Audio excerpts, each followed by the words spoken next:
দর্শক বন্ধু, আমরা একটা বিজ্ঞাপন বিরতির পরে আবার ফিরে এলাম। আমরা আগেই বলেছি আমরা খুব শোকাহত, মর্মাহত, খুব দুঃখিত। আমাদের কাছ থেকে চলে গেছেন চিরকালের মতো সুর সম্রাজ্ঞী আশা ভোসলেজি। আমরা তার গানে আবার ফিরব। বনশ্রী ঘোষাল, বেঙ্গল আইকন অ্যাওয়ার্ডপ্রাপ্ত বিশিষ্ট শিল্পী বনশ্রী ঘোষাল। দিদি কি শুনবো এবার? আবার একটি আশা ভোসলের অনবদ্য সঙ্গীত শোনাচ্ছি, অবশ্যই আর ডি বর্মনের সুরে। আর ডি বর্মন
অপূর্ব অপূর্ব। আমাদের এই অনুষ্ঠান সরাসরি প্রচারিত হচ্ছে হাই নিউজ টেলিভিশন থেকে। আমি সাংবাদিক এবং সঙ্গীত শিল্পী মানবেন্দ্র চক্রবর্তী, পরিচালক এই অনুষ্ঠানের। আজকের আশাজির গানে গানে এই সুর সাম্রাজ্যের একজন অভিভাবিকা তিনি চলে গেছেন। আমি আগে বলেছি আমরা সকলে মর্মাহত। তিনি আমাদের গানের মধ্যে রয়েছেন এবং আমাদের সঙ্গে যিনি এই কণ্ঠে আজকে কণ্ঠদান করেছেন তিনিও কিন্তু প্রচুর প্রচুর গান করেছেন। তার বহু অ্যালবাম রয়েছে। তিনি বড় বড় শিল্পীদের কথায় সুরে গান দিদিরা আছে, তাই তো?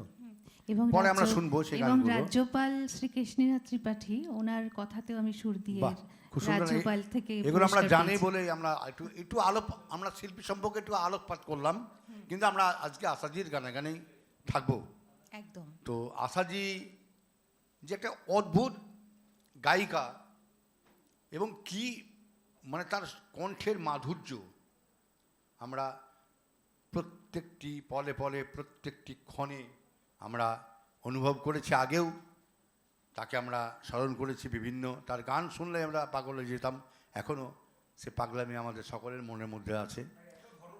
এত ধরনের গান বিভিন্ন আমরা শুনেছি, হিন্দি, বাংলা, রবীন্দ্রসঙ্গীত, নজরুলগীতি, অনেক তামিলি ভাষায় তিনি আমি তাকে বলে ছোট করছি না, অনেক অনেক প্রচুর তার ভাষায় গান রয়েছে। প্রচুর বড় বড় লেখকের সুরে কথায় তিনি গান করেছেন, চিরকাল গানের মধ্যে ছিলেন। গান গাইতে গাইতেই তিনি আমাদের থেকে বিদায় নিয়েছেন। পরবর্তী গানে দিদি যাব আমরা। এবারে আরেকটি গান রাহুল দেব বর্মনের সুরে। অবশ্যই একদম একদম একটা কথা শুধু একটু বলতে চাই যে আশাজির যে এত বড় একটা জীবনের সাথে যে পুরো সঙ্গীতময় জীবন, তার কিন্তু বিরাট একটা স্ট্রাগল ছিল। হয়তো আমরা সবাই একদম। জানতাম যে উনি বিবাহিত জীবনে সুখী ছিলেন না, 3টে সন্তান নিয়ে তিনি বেরিয়ে এসেছিলেন এবং তারপরে যে স্ট্রাগল তিনি করেছেন, তারপরে একের পর এক যখন তিনি বুঝতে পেরেছিলেন যে মানে লতাজির মতো গান গাইলে বা গীতা দত্তের মতো গান গাইলে তাকে ইন্ডাস্ট্রিতে কেউ নেবে না, তখন তিনি নিজেকে ভেঙে চুরে একেবারে অন্য রকমভাবে পেশ একদম করেছিলেন। একদম একদম এবং তারপরে তার জীবনে আসলেন ওপি নাইয়ার, 14 বছর তার সঙ্গে জোট বেঁধে একসাথে গান করা, এবং তখনকার যে গানগুলো ছিল সেগুলো একটু অন্যরকম। আবার তারপরে যখন উনি আর ডি বর্মনের সান্নিধ্যে আসলেন তখন সেগুলো আবার অন্যরকম, ওয়েস্টার্ন, আরো fine। হ্যাঁ ওয়েস্টার্ন অ্যান্ড ক্লাসিক্যাল, একদম, মানে ইন্দো ওয়েস্টার্ন মেলানো।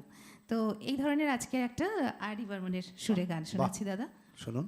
বাংলা গান, অবশ্যই বাংলা গান।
অপূর্ব অপূর্ব একটি রোমাঞ্চকর গান আমরা শুনলাম।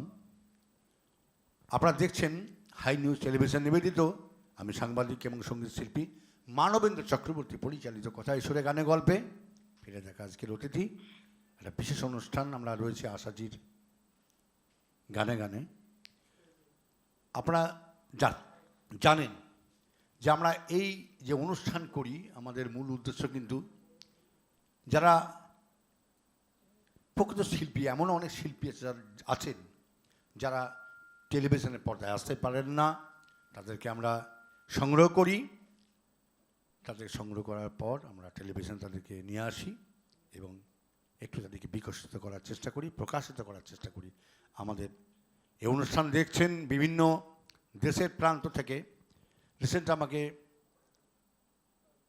আমেরিকা, লন্ডন, জাপান থেকেও ফোন করেছিলেন, কানাডা থেকেও ফোন করেছিলেন। আমরা পরবর্তীকালে তাদের গান শুনবো। আমরা কানাডার একটি মঞ্চ রয়েছে, সেই মঞ্চ থেকে আমরা তাদের টেলিফোন পেয়েছি, তারা আসার কথা। এখানে এই অনুষ্ঠানে অংশগ্রহণ করলে আপনাদেরকে বন্ধু দেখার চেষ্টা করব। আপনার চোখ রাখুন হাই নিউজ টেলিভিশন, নির্ভীক নিরপেক্ষ। প্রত্যেক রাত্রি 10টায় এই অনুষ্ঠান শুরু হয় এবং 11টায় এই অনুষ্ঠান শেষ হয়। দেশের বিভিন্ন প্রান্তের শিল্পীরা যোগাযোগ রাখছেন আমাদের সঙ্গে, আপনারা রাখুন। আমরা আপনাদেরকেও এই টেলিভিশনে নিয়ে আসতে চাই। আপনারা আসুন, গান করুন, কবিতা আবৃত্তি করুন, নৃত্য করুন, আমরা আপনাদের পাশে আছি। ছোট্ট একটি ব্রেক নেব বন্ধু, কোথাও যাবেন না, আমরা এখনই ফিরে আসছি।